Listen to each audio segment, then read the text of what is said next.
Hi guys, இந்த வீடியோவில் நம்ம என்ன பார்க்க போகிறோம் அப்படின்னு பார்த்தீங்கன்னா பை செல் ஸ்டாப் லாஸ் இதை பற்றி தான் பார்க்க போகிறோம். பொதுவாக எல்லாருக்கும் நினைக்கிறது பைனா வந்து ஒரு ப்ரைஸில் வாங்கணும், செல்னா வந்து ஒரு ப்ரைஸில் செல் பண்ணணும், ஸ்டாப் லாஸ்னால் வந்து அட்வான்ஸாக ஒரு 10% 20% இந்த கேப்பில் வந்து நம்ம வந்து ஒரு பெரிய ஸ்டாப் லாஸ் வந்து போட்டு வச்சுக்கணும். இந்த மாதிரி தான் வந்து காமனாக எல்லோரும் திங்க் பண்ணுறது. இதுலேயும் ஒரு சில வேஸ் நம்ம ஃபாலோ பண்ணிங்கன்னா உங்களால் வந்து லாஸை ரெடியூஸ் பண்ண முடியும், ப்ராஃபிட்டை இன்க்ரீஸ் பண்ணிக்க முடியும். ஓகேவா? ஃபார் எக்ஸாம்பிள் பை ஃபஸ்ட்டு எடுத்துப்போம். ஃபஸ்ட் டாபிக் பை எப்படி பை பண்ணிக்கலாம் அப்படின்னா, ஃபஸ்ட் நீங்கள் ஒரு காயினில் என்ட்ரு ஆக போகிறீங்க. அந்த காயின் இப்போ வந்து 540 சந்தோஷத்தில் இருக்குன்னா நீங்கள் ஃபஸ்ட்டு இப்போ பார்க்க வேண்டியது அதோட சப்போர்ட் ரேஞ்ச் எங்கே இருக்குது, அதோட ரெசிஸ்டன்ஸ் ரேஞ்ச் எங்கே இருக்குது, அதுக்கு கீழே ஸ்ட்ராங்கான ஒரு சப்போர்ட் ரேஞ்ச், இப்படி ஒரு 2 சப்போர்ட் ரேஞ்சும் 2 ரெசிஸ்டன்ஸ் பாயிண்ட்டாக நீங்கள் ஃபஸ்ட்டு ஃபைண்ட் பண்ணிக்கணும். ஓகேவா? சப்போர்ட் அண்ட் ரெசிஸ்டன்ஸ் பார்க்குறது வீடியோ போட்டிருக்கேன், பார்த்துக்கோங்க. ஃபஸ்ட்டு அதை ஃபைண்ட் பண்ணிக்கோங்க. ஃபைண்ட் பண்ணுறது எதுக்கு அப்படின்னா, ஃபஸ்ட்டு நீங்கள் 540 சந்தோஷத்தில் போகுதுன்னா நமக்கு தெரியணும் இது 520க்கும் வரலாம், 500க்கும் போகலாம். இது வந்து மைண்ட் செட் கண்டிப்பாக இருக்கணும். ஓகேவா? அடுத்து பார்க்கணும் என்னென்னா, மார்க்கெட் வந்து டவுன் ட்ரெண்டில் வந்துட்டுருக்கா, அதை ஃபைன் பண்ணிக்கணும். ஓகேவா? டவுன் ட்ரெண்டில் வந்துட்டுருக்குன்னா கண்டிப்பாக 540 மோஸ்ட்லி ரிவர்ஸ் ஆகாது. ஒரு சப்போர்ட் ரேஞ்ச் அட்லீஸ்ட் ஒரு 520 இல்லைனா ஒரு ஸ்ட்ராங்கான சப்போர்ட் ரேஞ்ச் 500, இந்த மாதிரி ஒரு சப்போர்ட் ரேஞ்ச் வந்து தான் மேலே போகிறதுக்கு நிறைய பாசிபிள் இருக்குது. ஓகேவா? சப்போஸ் சடனாக ஏதாவது ஒரு பெரிய நியூஸ் வந்துச்சுன்னா மட்டும்தான் அதே இடத்துலையே ரிவர்ஸ் ஆகும். ஓகேவா? ஸோ அதை நம்ம வந்து ஃபைன் பண்ணி நல்லா தெரிஞ்சு வச்சுக்கணும். ஓகேவா? சப்போஸ் இப்போ டவுன் ட்ரெண்டில் வருதுன்னா நம்ம வந்து 540 வாங்கலாமா அப்படின்னு பார்த்தீங்கன்னா, ஒரு நல்ல நியூஸ் வந்துட்டுருக்குன்னா அந்த ப்ரைஸில் நம்ம வாங்கிக்கலாம். அப்படி இல்லையா, ஆர்டர் வந்து நம்ம ஒரு 520 இல்லைனா 520 to 25 அந்த ரேஞ்சுக்குள்ளே போட்டு வச்சுக்கலாம். அப்படி இல்லையா, அடுத்து இன்னொரு ஆர்டர் மொத்தமாக வாங்கக்கூடாது, ஒரு 50% 520 இந்த ரேஞ்சில் போட்டிங்கன்னா பேலன்ஸ் ஒரு 50% 500 ரேஞ்சிலையும் போட்டு வச்சுக்கோங்க. ஓகேவா? சப்போஸ் ஒரு மார்க்கெட் வந்து 520 வந்து அப்படி ஸ்டேபிளாகி நிற்கும், அப்போ வந்து நம்ம நினைப்போம் ரிட்டன் ஆகிரும்னு நினைப்போம். சில நேரம் என்ன ஆகும்னா, இதில் ரிட்டன் ஆகிற மாதிரியே வச்சு இது பண்ணிக்கிட்டு திரும்ப வந்து டவுன் ஆகி 500 வந்து திரும்ப ரிட்டன் ஆகும். ஸோ நீங்கள் என்ன ஆகும் அப்படின்னு பார்த்தீங்கன்னா, நம்ம வந்து அதில் 50% இதில் 50% வாங்குறதுனால நம்ம வந்து ஒரு மார்க்கெட் வந்து பை ஆர்டர் வந்து அவரேஜ் பண்ணிக்கலாம். இதனால் என்ன ஆகும் அப்படின்னா, சப்போஸ் அது வந்து 520 கொஞ்சம் 500 கொஞ்சம் வாங்கினீங்க, அப்போ 510 வந்தாலே நம்ம வாங்கின ப்ராஃபிட் நமக்கு லாஸ் கிடையாது. ஓகேவா? அதாவது அவரேஜ் பண்ணிட்டோன்னு அர்த்தம்.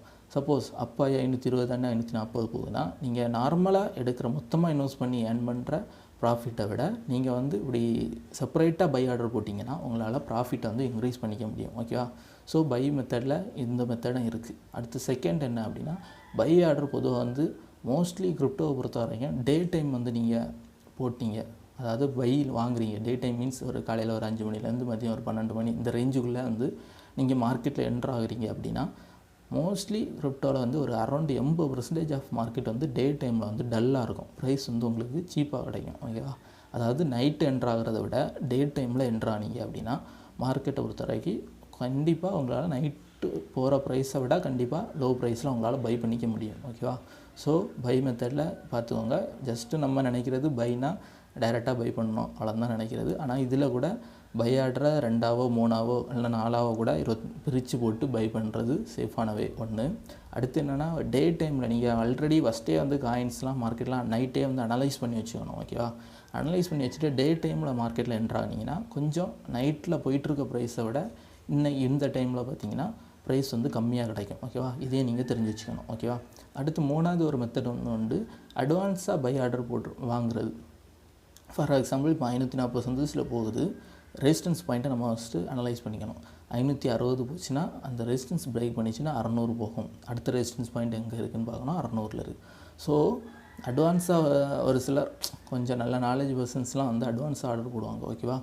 அந்த ஆர்டர் எப்படின்னா கரெக்டாக பார்த்தீங்கன்னா இந்த மாதிரி இருக்கும், 560க்கு மேலே போட்டு வைப்பாங்க, 565 அந்த ரேஞ்சில் போட்டு வைப்பாங்க. ஓகேவா? ஏன் நீங்கள் நினைக்கலாம், 540 இப்போ ப்ரைஸ் இருக்குது, இப்போவே வாங்கிட வேண்டியது தானே, அது ஏன் 560 அட்வான்ஸ் பை ஆர்டர் போட்டு வைக்கணும் இப்படி வந்து நீங்கள் நினைக்கலாம். அது என்ன மாதிரியான மெத்தட் அப்படின்னு பார்த்தீங்கன்னா, அவங்க வந்து இந்த ஒரு சின்ன ரெசிஸ்டன்ஸ் பாயிண்ட் அவங்க வந்து எதிர்பார்க்கல, சின்ன ப்ராஃபிட் எதிர்பார்க்கல, ஒரு பெரிய ப்ராஃபிட் எதிர்பார்க்குறாங்க. பெரிய ப்ராஃபிட் மீன்ஸ் 560 பிரேக் பண்ணிச்சுன்னா 600 போகலாம், 650 போகலாம், ஒரு பெரிய லெவலில் மூவ் ஆகிறது வாய்ப்பு இருக்குது. இந்த மாதிரியான கண்டிஷன் இருக்கும்போது இந்த அட்வான்ஸ் பை ஆர்டர் யூஸ் பண்ணுவாங்க. பொதுவாக வந்து நான் இதை யாருக்கும் ரெக்கமெண்ட் பண்ணியிருக்க மாட்டேன், யாருக்கும் டீச்சும் பண்ணியிருக்க மாட்டேன். இது ஏன் அப்படின்னா, பிகினர்ஸ் வந்து நீங்கள் இதை கரெக்டாக ஃபாலோ பண்ணிக்கிட மாட்டீங்க, அதனால் லாஸ் ஆகிறது வாய்ப்பு உண்டு. ஓகேவா? ஸோ வந்து நான் அதை சொல்லிட மாட்டேன். ஸோ இதில் பை ஆர்டரில் இப்படியும் ஒரு மெத்தட் இருக்குது. ஓகேவா, ஸ்டாப் லாஸ் யூஸ் பண்ணி அட்வான்ஸாக பை ஆர்டர் மேலே போட்டுக்கலாம். 540 போயிட்டு இருக்கும்போதே 565 நீங்கள் ஆர்டர் போட்டு வச்சுக்கலாம். ஓகேவா, பை ஆர்டர் அப்படி போடுறது மூலமாக உங்களுக்கு வந்து ஒரு அட்வான்ஸாக வந்து ஒரு பெரிய லெவல் ப்ராஃபிட் எதிர்பார்க்குறவங்க இந்த மாதிரியும் ட்ரேட் பண்ணுவாங்க. ஓகேவா, அப்படி ஒரு மெத்தடு இருக்குது, தெரிஞ்சுக்கோங்க. அடுத்து செல் ஆர்டர் எப்படி பண்ணிக்கலாம்? செல் ஆர்டரும் இதே தான், பைக்கு ஆப்போசிட். ரெசிஸ்டன்ஸ் பை ஆர்டர் போடும்போது நீங்கள் சப்போர்ட் ரேஞ்செல்லாம் ஃபஸ்ட்டு ஃபைன் பண்ணிக்கணும். செல் ஆர்டர் செல் பண்ண முன்னாடி நீங்கள் வந்து ரெசிஸ்டன்ஸ் பாயிண்ட் எல்லாம் ஃபைன் பண்ணிக்கணும். ஓகேவா, ஃபஸ்ட்டு ஒரு ரெசிஸ்டன்ஸ் பாயிண்ட்டாக நான் வந்து டார்கெட் 1, டார்கெட் 2, டார்கெட் 3ன்னு வந்து குரூப்லலாம் வந்து ஏதாவது சிக்னல் ப்ரொவைட் பண்ணும்போது நான் வந்து அப்லோட் பண்ணியிருப்பேன். அதாவது டார்கெட்னா வந்து ரெசிஸ்டன்ஸ் 1, ரெசிஸ்டன்ஸ் 2, ரெசிஸ்டன்ஸ் 3. ஓகேவா, இதுதான் வந்து டார்கெட் பாயிண்ட்டுன்னு சொல்கிறது. ஸோ நம்ம வந்து செல் பண்ண முன்னாடி நம்ம ஃபைன் பண்ணிக்கலாம். இப்போ 540 வாங்கிறீங்க, 560 போயிருக்கு, ஒரு சப்போர்ட் ரெசிஸ்டன்ஸ் பாயிண்டில் இருக்குது. அப்போ மொத்தமாக செல் பண்ணிடலாமா அப்படின்னு யோசிப்பீங்க. டார்கெட் 1 போகுமா, டார்கெட் 2 போகுமா, டார்கெட் 3 போகுமா? இதை வந்து ஃபைன் பண்ணுறது ரொம்பவே ரிஸ்க்கு. ஏன்னா வந்து மார்க்கெட் கண்டிஷனை பொறுத்து போகும், இல்லைனா அது ரிலேட்டடான நியூஸை பொறுத்து போகும். ஸோ அதை வந்து ஃபைன் பண்ணிக்கணும். ஓகேவா, அதை ஃபைன் பண்ணி ட்ரேட் பண்ணுறது தான் வந்து ரொம்பவே முக்கியமான விஷயம். ஏன்னா சில நேரம் வந்து மார்க்கெட் ப்ராஃபிட் தாரேன்னு சொல்லணும். ஃபார் எக்ஸாம்பிள் மூவாயிட்டே போயிட்டுருக்கோம், அப் ட்ரெண்ட்லேயே போயிட்டுருக்கோம் 20-30%. அந்த டைமில் வந்து நீங்கள் டார்கெட் 1லேயே வந்து செல் பண்ணிட்டீங்கன்னா என்ன ஆகும் அப்படின்னு பார்த்தீங்கன்னா, அவ்வளோதான், உங்களுக்கு வந்து ஒரு மாதிரி ஆயிரும். என்னடா $100-200 ப்ராஃபிட் வர இடத்துல $10 ப்ராஃபிட் எடுத்துகிட்டு வெளியே வந்துட்டுமே, அந்த மாதிரி ஃபீல் ஆகும். பொதுவாக அது எல்லாருமே வந்து இது ஃபேஸ் பண்ணியிருப்போம். ஸ்டார்டிங் ஸ்டேஜில் இதெல்லாம் வந்து நம்ம கண்டிப்பாக எல்லோரும் ஃபேஸ் பண்ணுற விஷயந்தான். ஓகேவா, ஸோ இதை எப்படி அவாய்ட் பண்ணிக்கலாம் அப்படின்னு பார்த்தீங்கன்னா, ஃபஸ்ட்டு வந்து மார்க்கெட் கண்டிஷன் என்ன மாதிரி இருக்குது. அன்றைக்கி வந்து நீங்கள் செல் பண்ணுற டைமில் பார்த்தீங்கன்னா எல்லா மார்க்கெட்டுமே நல்லா மூவ் கொடுத்துட்டு இருக்குதுன்னா, கண்டிப்பாக இந்த மார்க்கெட்டும் நல்லா டார்கெட் 2, டார்கெட் 3 கூட போகிறதுக்கான வாய்ப்புகள் இருக்குது. ஓகேவா, ஸோ வந்து மொத்தமாக டார்கெட் 1 பிளேஸ், அதாவது ஒரு ரெசிஸ்டன்ஸ் பாயிண்ட் போனதும் மொத்தமாக செல் பண்ணாதீங்க, கொஞ்சம் செல் பண்ணுங்கள். ஓகேவா, ஒரு 25% செல் பண்ணுங்கள். அடுத்து வெயிட் பண்ணுங்கள். வெயிட் பண்ணிக்கிட்டு பாருங்கள், டார்கெட் அந்த ரெசிஸ்டன்ஸ் பாயிண்ட்டை தாண்டி பிரேக் ஆகி மேலே போகுதான்னு வெயிட் பண்ணுங்கள். சடனாக வந்து பிரேக் ஆகி போகாது, ஒரு சின்ன மூமெண்ட் கொடுக்கும். ஓகே, அதாவது கொஞ்சம் பேர் செல் பண்ணுவாங்க. டார்கெட் 1 வந்தோடனே பொதுவாக வந்து பெரிய ட்ரேடர்ஸ் தான் வந்து மோஸ்ட்லி வந்து வெயிட் பண்ண மாட்டாங்க, அகெயின் என்ட்ரு ஆகிடலாம் அந்த மாதிரியான மைண்ட் செட் உள்ளவங்களாம் வந்து என்ன பண்ணுவாங்கன்னா டார்கெட் 1லேயே வந்து செல் பண்ணுவாங்க. ஸோ என்ன ஆகுனா கொஞ்சம் டவுன் ஆகிற மாதிரியே இது ஆகும். ஓகேவா, மார்க்கெட் கண்டினியூஸ் அப் ட்ரெண்ட் போகாது, டவுன் ஆகிற மாதிரியே இருக்கும். நம்ம ஆளுங்க என்ன பண்ணுவாங்கன்னா, ஐயோ டார்கெட் 1லேயே செல் பண்ணியிருக்கலாமே அப்படின்னு நினச்சிட்டு என்ன பண்ணுவாங்கன்னா, அந்த டவுன் ஆகும்போது ஒரு சின்ன லாஸ் இல்லை, அதாவது பெரிய லெவல் ப்ராஃபிட் எடுக்காமல் திரும்ப வந்து மொத்தமாக செல் பண்ணிட்டு வெளியே வந்துடும். ஓகேவா, ஆனால் எல்லா நேரம் மார்க்கெட் வந்து டார்கெட் 1 டச் பண்ணி டவுன் ஆகுமா அப்படின்னு பார்த்திங்கன்னா ஆகாது. சில நேரம் என்ன ஆகும் அப்படின்னா டவுன் ஆகிற மாதிரியே போகும், அடுத்து வந்து பெரிய லெவலில் மூவ்மெண்ட் கொடுக்கும், ஒரே நேரத்தில் டார்கெட் 2, 3, 4 கூட போகிறதுக்கான வாய்ப்புகள் உண்டு. இதே மாதிரிலாம் மார்க்கெட்டில் நடக்கும். ஸோ அந்த மாதிரியான சிச்சுவேஷன், அந்த மாதிரியான பெரிய லெவல் ப்ராஃபிட்டை மிஸ் பண்ணக்கூடாதுன்னா நீங்கள் வந்து ஃபஸ்ட்டு டோட்டலாக செல் பண்ணக்கூடாது. ஓகேவா, ஒன் திங்.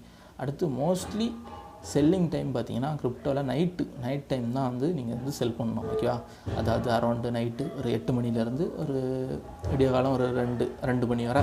ஓகேவா, அந்த டைம் வந்து மார்க்கெட் பார்த்தீங்கன்னா பொதுவாக வந்து மோஸ்ட்லி வந்து நல்லா கண்டிஷனில் இருக்கும். அந்த டைம் வந்து நீங்கள் செல் பண்ணீங்க அப்படின்னா என்ன ஆகும் அப்படின்னா, டே டைமில் நீங்கள் செல் பண்ணுறத விட ப்ராஃபிட் வந்து நைட்டில் நீங்கள் செல் பண்ணிங்கன்னா உங்களால் கொஞ்சம் ப்ராஃபிட் அதிகமாக எடுக்க முடியும்.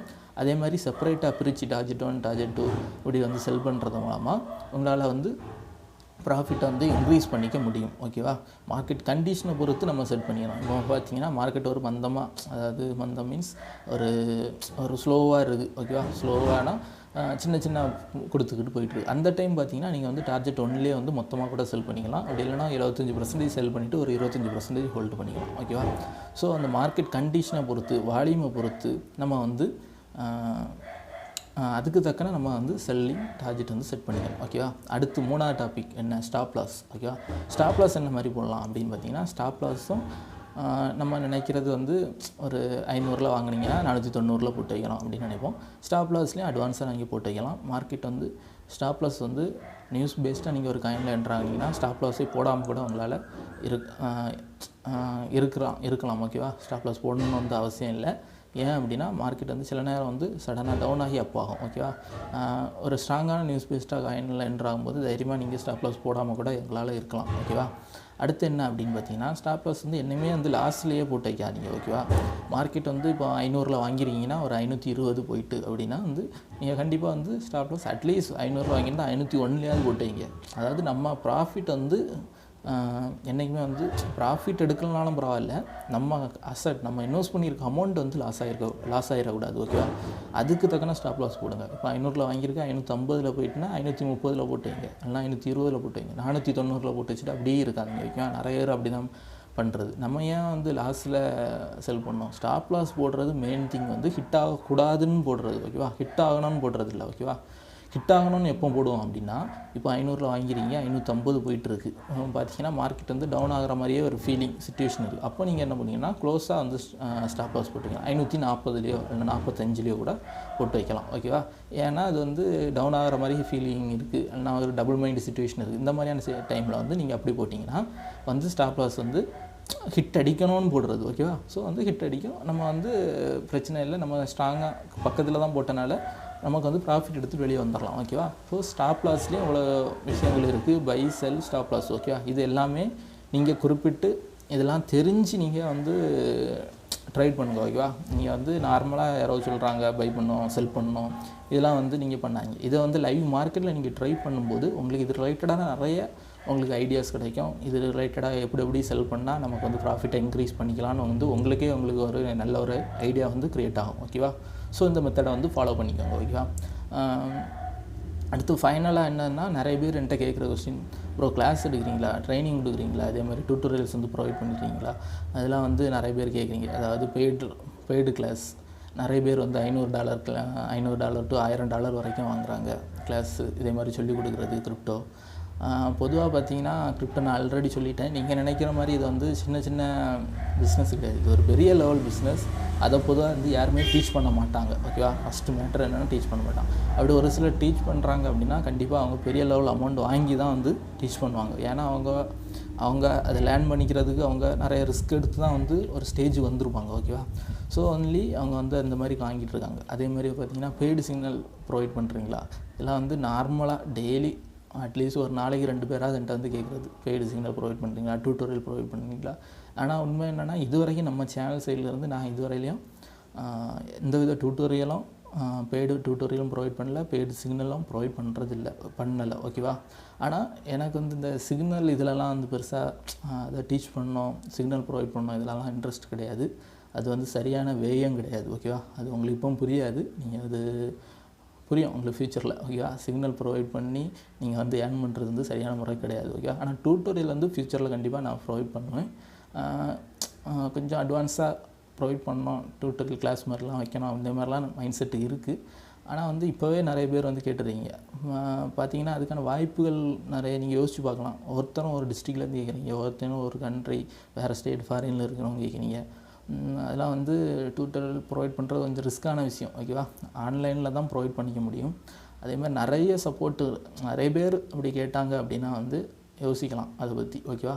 ஸோ வந்து இப்போதைக்கு நம்ம சேனல் படி டியூட்டோரியல்ஸும் ப்ரைவேட் டியூட்டோரியல்ஸும் கிடையாது, சிக்னலும் நம்ம சேனல்லேருந்து ப்ரொவைட் பண்ணல. ஓகேவா? யாரும் என் பேர்லையோ இல்லை நம்ம சேனல் பேர்லையோ சொன்னால் அது நான் பொறுப்பு இல்லை. அதேமாதிரி பெரிய அமௌண்ட்லாம் வச்சு பண்ணுறாங்க அப்படின்னு நீங்கள் வந்து ஒரி பண்ணிக்க வேண்டாம். சின்ன ட்ரேடர்ஸ் நீங்களாம் வந்து கண்டிப்பாக நம்ம சேனலில் பிகினிங் ஸ்டேஜ்லேருந்தே வீடியோஸ் பாருங்கள். நிறைய வீடியோஸ் நான் ப்ரொவைட் பண்ணியிருக்கேன். கொஞ்சம் லேர்ன் பண்ணிக்க லேட் ஆகுமே தவிர லேர்ன் பண்ணிக்க கண்டிப்பாக முடியும். அதேமாதிரி நானும் கொஞ்சம் ஓரளவு சேனல் டெவலப் ஆகிறதுக்கு தக்கன வந்து நானும் வந்து கொஞ்சம் அட்வான்ஸ் வீடியோஸ் வந்து ப்ரொவைட் பண்ணிட்டு தான் இருக்கிறேன். ஓகேவா? அதை தாண்டி நம்ம டியூட்டோரியல்ஸ் வேணும் அப்படி அதெல்லாம் வந்துன்னா நீங்கள் வந்து மெசேஜ் பண்ணுங்கள். ஃப்யூச்சரில் வந்து அதை நான் கன்சிடர் பண்ணிக்கிறேன். ஓகேவா? வாட்ஸ்அப் நம்பர் வந்து டிஸ்கிரிப்ஷனில் கொடுத்துருக்கேன், ஃபாலோ பண்ணிக்கோங்க. இது ரிலேட்டடாக எதுவும் டவுட்ஸ் எதுவும் இருந்ததுன்னா நீங்கள் வந்து கமெண்ட் பண்ணிக்கலாம். ஓகேவா? Okay guys, bye, thank you.